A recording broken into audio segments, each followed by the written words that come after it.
Stay tuned. But now it's time for climate control. Prime Minister Rishi Sunak has defended the government's policies on environment and on Wednesday, after criticism from campaigners, saying that its record on cutting carbon emissions is better than other countries. However, he did also say that the use of fossil fuels will still be required if the government were to reach their net zero quota by 2050. And on Monday, the government announced new licences for North Sea oil and gas. So is Rishi Sunak right to allow these licences? So joining me now to discuss, Brian Catt, he's a physicist and engineer, and Jim Dale, he's senior meteorologist of the British Weather Services. So I'm going to start with you, Jim Dale. Is he right? Right, Jim. Jim Dale, was he right? Is Rishi Sunak right? No, he's not right. He's sitting on the fence gathering splinters, and he just fell off. And he fell off in the wrong direction, given the climate events that are going on around the world at this moment in time and have been for the last month or two.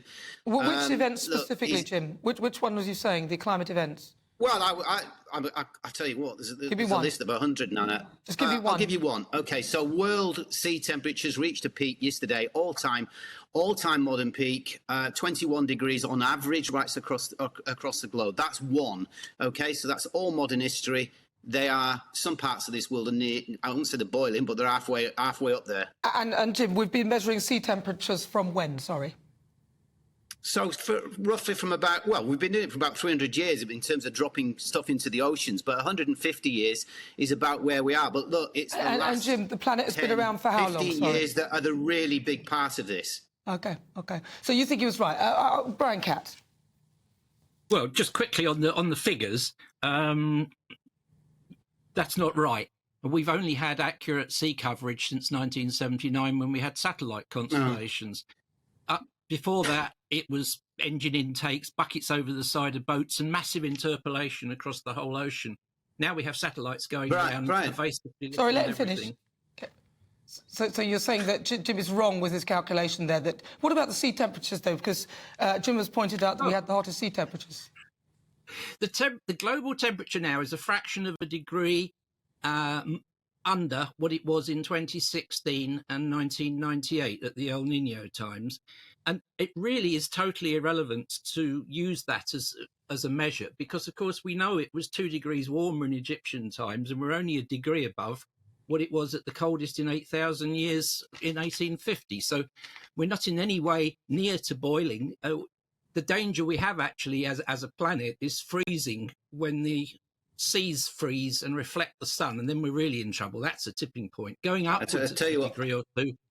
Jim's shaking his head. Jim, you're shaking your head. What? I just don't know what to say, to be honest with you.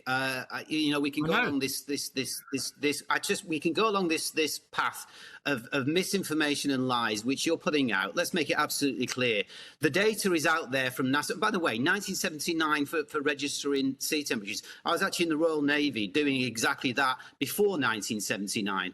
So, I know how it was done, and it was done accurately. And long before I did it, it was being done in the 19th century in a very similar way, accurately as well. You're ignoring NASA, NOAA, WMO. You're ignoring all of these eminent scientists, and you're sitting there in a little cave just putting out these little figures. While the world either burns or floods, and that's what we're seeing. Nana asked for one. I could give you 101, to be frank with you. Let's Brian Catt. Okay. Brian Catt. Sorry, I'll give Brian Catt a chance to respond because you've said quite a bit there. Brian, if you'd respond to what he said. All I'm doing is reading you the satellite data from RSS, same satellites, different people. RSS, University of Huntsville, Alabama. I know John Christie. I talked to him on the phone. I'm afraid Jim's just making it up. So let's make this clear. I'm making it up. NASA are making it up. NOAA are making it up. The WMO are making it up. For those who don't know these organisations, these are the world leaders, if you like. These are the people who send people to the moon and back, and all the rest of it. We know they send people to the moon. Jim, no. Okay. Yeah. Jim, who do you think the satellite data comes from? Jim, who do you think it comes from? I've got no idea where yours comes from, Brian. I really ignore 90% of what you put out, to be frank. They all come from... Answer this one, Brian. Wait, Brian, Brian, what did you say? I've got one for you. So Antarctica, in the last 6-7 months, it's lost 4 times the size of the state of Texas in its sea ice. Okay, so can you not see that glaciers are retreating like there's no tomorrow? Can you not see that China and other places getting their record temperatures virtually week after week, and Spain this week will go in the same kind of direction? Can you not join these dots and say something's going off here, and it isn't just an underground volcano? Brian, he's saying, can you not join the dots? Sure. If you go and read Working Group 1 IPCC 6, you'll find that there are no exceptional events happening across the world.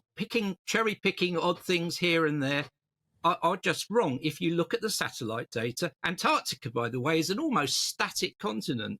Yes, it's lost some sea ice this year. That's absolutely right. But what matters is what the temperature is over the whole of the globe, measured from the satellites. And Brian, do you know that film? Do you know that film, Don't Look Up? That was, if you've ever seen it, that was made for you.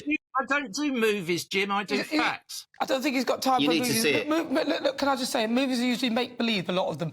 Listen, so yes. Brian, so was Rishi Sunak right then to give these new oil and gas licences? Because yes. He was. And why was he right? Why was he right in your view? Well, why? Because we rely 80% of our energy from fossil fuels in the UK, and a third of the energy is from oil. Now, we're not going to be able to get rid of any of that, most of that, because we've already done almost the maximum we can in terms of renewables. So we'll have to go to nuclear, and that's going to take a bit of time to do. So, yes, we should, and we should have sovereign oil reserves. It's absolutely ludicrous to suggest that we should get our oil from far away where somebody else controls it, when we can get it from our own resources, better, cleaner, more environmentally friendly. Yeah, go on. This is a lost... Yeah, this is a lost opportunity. In 1760... Very briefly, hold on, Jim, just say very briefly, you've got 10 seconds, Jim. In 1760, In 1760... Britain led the Industrial Revolution for 250 years. This is the time now to lead the Green Revolution, the environmentally friendly revolution, and Rishi Sunak is letting it slip from his fingers. Even if we all die of starvation and hunger because there's no fossil fuel. No, we won't do that. We won't do that. That's just a scare tactic. Well, that's not a scare tactic. That's what you've been saying, though. That's what you're saying if we don't get rid of oil and gas. That's what you're saying. You're saying... No, look, there's an evolution. We retain part of that. Of course we do. Existing licences stay until that changeover occurs, but we just need to press the green button and the green pedal that little bit quicker, and we'll get there. I'm going to give Brian 10 seconds to respond. Brian, you've got 10 seconds, please. Well, I'd rather we didn't export our fossil fuel to somebody else, and it's worth remembering that President Xi has just said, I'm not interested in the 2030 stop, and they're the people who are actually making everything and emitting all the CO2, if that even mattered. So you're just... in the wind. Sorry, listen, this is a conversation that will run. These are two different opinions. I think I know where I am with this one, but where are you? Brian Catt, thank you very much, and also Jim Dale. Really good to talk to you both.